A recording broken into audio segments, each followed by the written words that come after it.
अस्सलामुअलैकुम वरहमतुल्लाहि वबरकातुहू। मेरे बिरादरों, हज़रत शेख इमादुद्दीन रहमतुल्लाहि ताला अलैह अपने रिसाला औराद क़ादरिया में फरमाते हैं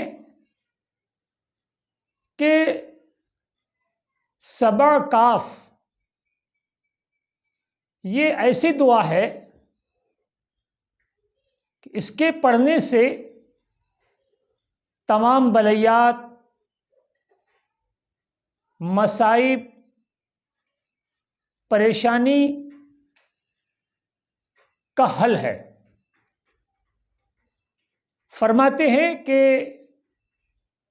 हुजूर पीरे पीरा मीरे मीरा शेख अब्दुल कादिर जिलानी रदियल्लाहु ताला अन्हु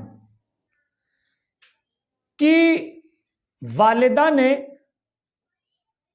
हज़रत गौसे पाक के वालिद के हुक्म से आपको तालीम फरमाई और हुजूर गौसे पाक रदियल्लाहु ताला अन्हु गौसे बगदाद आप फरमाते हैं कि मैंने जो कुछ भी पाया इस दुआ की बरकत से पाया।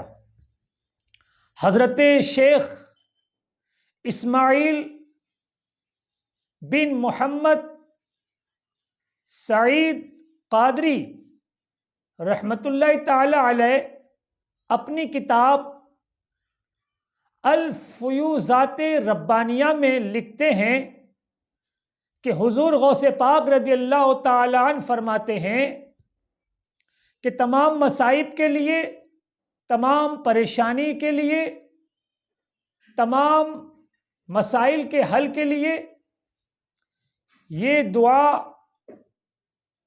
पढ़ी जाए, पढ़ना चाहिए। हज़रत शेख ममदूह रहमतुल्लाहि ताला अलैह अपने वक्त के बहुत ही बड़े कामिल बुजुर्ग गुजरे हैं। आप जब बहुत कमज़ोर और आपकी उम्र बहुत ज़्यादा हो गई तो आप के जो मुकर्ररा वज़ाइफ थे वो आप नहीं पढ़ सकते थे, तो आप सिर्फ दुआए सबा को ही रोज़ पढ़ते, आप इसके पाबंद थे। और इस दुआ को पढ़ने का तरीक़ा ये है कि रोज़ाना आप इस दुआ की पाबंदी से पढ़ें। पढ़ते वक्त आप किसी से बात गुफ्तगू न करें, कोई डिस्टर्ब ना हो। हर मर्तबा आप बिस्मिल्लाहिर्रहमानिर्रहीम पढ़ें और 111 मर्तबा इस दुआ को पाबंदी से पढ़ें तो ये दुआ तमाम परेशानी, तमाम मसाइब का हल है। हज़रत शेख इस्माइल बिन मोहम्मद फरमाते हैं कि दीनी मकासिद के लिए इसको बादज़ नमाज तहज्जुद 1001 मरतबा पढ़ा जाए और दुनियावी मकासिद के लिए, दुनियावी काम के लिए, दुनियावी उमूर के लिए बादज़ नमाज फ़ज्र 111 मरतबा पढ़ा जाए तो ये अक्सीर आज़म है। और मेरे दोस्तों, मेरे बुजुर्गों, अगर इस दुआ को हर नमाज के बाद 11 मरतबा पढ़ा जाए तो रिज़्क़ की वुसाअत के लिए बहुत ही मुअस्सर है। और अगर इस दुआ को पाबंदी से पढ़ा जाए तो फुतूहात गैबी के लिए ये दुआ बहुत ही मुजर्रब दुआ है। और हमारे बाज़ बुज़ुर्गों ने यहाँ तक फरमाया है कि ये दुआ जादू, आसेब, नहुसत के ख़ात्मे के लिए ये दुआ बहुत ही मुजर्रब करार दी गई है। तो मेरे अजीज़ों, तमाम बलियात के लिए, रोज़ी रोज़गार में खैर व बरकत के लिए इस दुआ को अगर पाबंदी से पढ़ा जाए तो हमारे बुज़ुर्ग फरमाते हैं कि ये गैबी फतूहात के लिए अक्सीर आज़म है।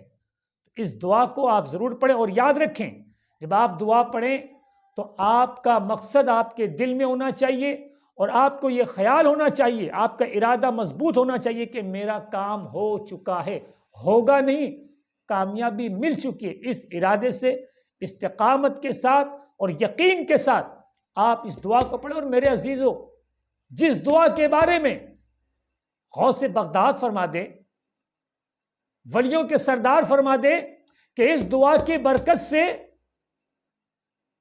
मुझे तमाम नेमतें हासिल हुई है, और हुजूर गौसे पाक के वालिद फरमाएं कि मेरे बेटे शेख अब्दुल कादिर जिलानी को इसकी तालीम फरमा देना, और बड़े बड़े बुजुर्गों ने इस दुआ की तारीफ फरमाई है और इस दुआ के पाबंद रहें।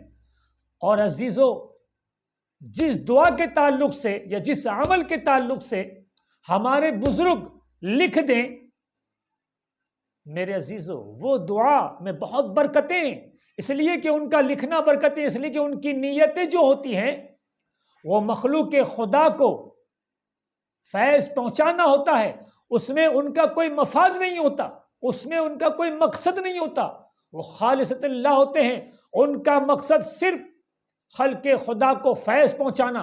तो ये दुआ हम तक पहुंची है और हमारे बुजुर्गों ने पहुंचाई है, तो हम भी इस दुआ को पढ़कर और इस दुआ की पाबंदी करें तो हम भी बहुत कुछ बरकतें और फयूज़ात हासिल कर सकते हैं।